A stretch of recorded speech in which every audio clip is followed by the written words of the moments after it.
I wanted to kind of start with where the USAC career started, at least in midgets, because I think you came out in 2018 and won the championship as a rookie. So just take me back to that time in your life and, coming on the scene and making a statement like that in your rookie year. Yeah, it all happened pretty quickly. I had heart surgery in 2016, and then I went full time power I racing in 2017 with Flea Ruzick and Rockwell Security and Rams Racing. So we went full time power I racing that year, and it went well. Won a couple races, and towards the end of the season, I actually went up into Keith's trailer. I knew Thorson was leaving that year, and I basically just said, hey, let's if you guys need a driver, like call me. I want to race for you guys, and that was it. And I left, and then like a week later, he called me. Pete Willoughby calls me and says, "Hey, like we're gonna go racing next year. If you're in, of course I'm in. This is the coolest thing in the world for a young kid back then, and still is one of the coolest things for kids to get opportunities at KKM. So they do a great job, and obviously it was ecstatic. So we start the season in DeCoin, and we win our very first race with them as like a storybook, basically, and then we go on to win the championship. So it's kind of crazy, like I said, just to have whatever the Power I season was. It wasn't many races back then, 25 or so midget races, and then to go USAC racing, and I think we won three races that season and won the championship in our first try. Is just crazy, but yeah, as I said, I think I was 20 years old or 21 years old, so a Wow. little bit old for the midget kids these days to be a rookie, but it obviously worked out. Yeah, I won our first championship in our first try. That's pretty incredible. That's quite a run for a rookie. Yeah, it's like all the tracks are brand new. I had no idea where I was going. I would just get in the truck and trailer, and I would drive to the shop in the morning, and we'd just drive to the racetrack, and I would like watch videos of the tracks that we were going to on the way to the track, and we'd Yeah. just racing, and in USAC you got to qualify, so it wasn't easy, but yeah, obviously we were able to win. So what was the road like between 2018 and 2023, from that first championship, and then it took you, what is that, 5 years to, back it up? What was that road like, kind of figuring things out and getting your way back to the top? Yeah, and then 2019 I was with KKM again, and I think we were second in the points to Tyler Courtney, I believe, and um, 2020 I left KKM and took the whole Toyota organization, and I went with Ryan Bold Underwood AME team, and we struggled a lot that year. We weren't very good. I got injured during midget week, and I sat out for like over a month, I think.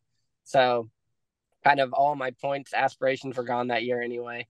And then yeah, 2021 I was with Malloy with the midget side of things, Tom Malloy and Trent Shoring and that team, and we weren't terrible, but we won a few races and we were okay. But um, yeah, definitely nowhere near like a championship run by any stretch of the imagination. I think we won maybe three races that year, and then we come back in 2022, and about halfway through the season, I got fired because I wasn't running good enough.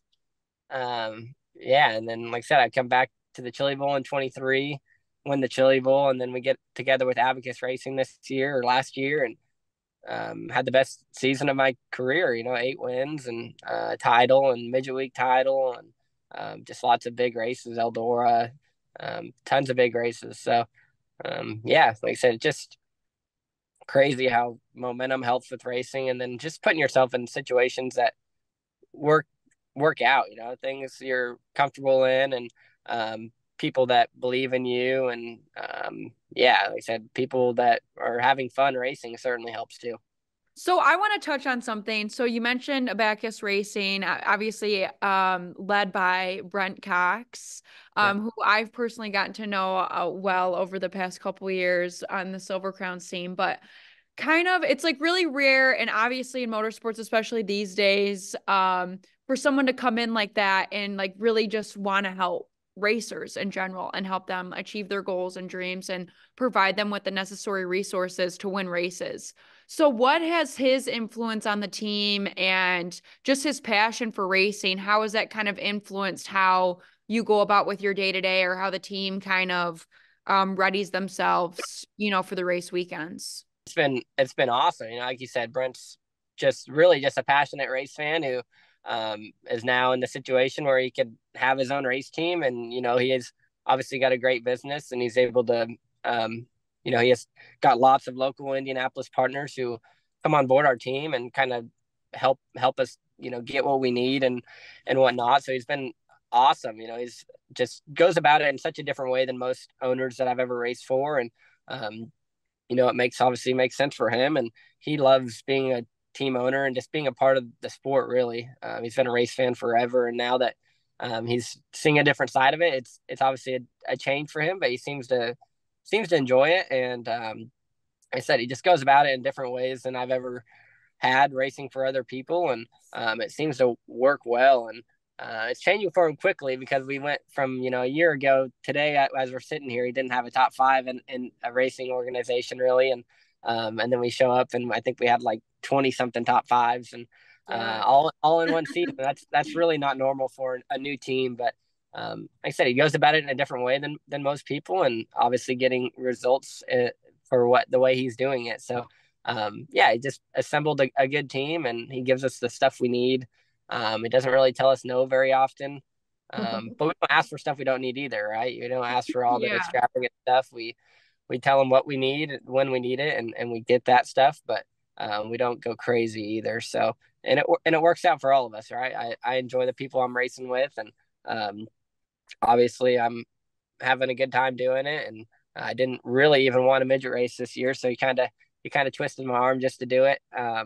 Just because of how bad of the last few seasons I've had, I was kind of burnt out on midget racing, and this year kind of brought me back to it, and I really enjoy it again, and certainly a little bit easier to have fun when you're winning a lot. Going off of that, with your deal with Abacus, was that kind of figured out before the Chili Bowl, or was it going and winning the Chili Bowl, then you were like, okay, yes, I should probably go back midget racing? Or what was kind of the timeline on that, or did the Chili Bowl impact it at all? So last year we went out west. 2022, I went out west with him, and I did those 5 or 6 West Coast races, and we did okay. We didn't light the world on fire. We didn't win, but we ran well. And I just enjoyed the people we were racing with. I've known the crew chief and the crew guys for a long time. I raced outlaw karts with them and their families growing up, so I knew them and I was familiar with them, and we all had fun together. And I mean, that was kind of the point where he basically said, if you just midget race with us next year, there'll be more opportunities in the future, and we'll do more of other stuff, outside of just midget racing. And that was kind of what did it for me, is just, if we could have one team doing all the racing for me, that would be ideal.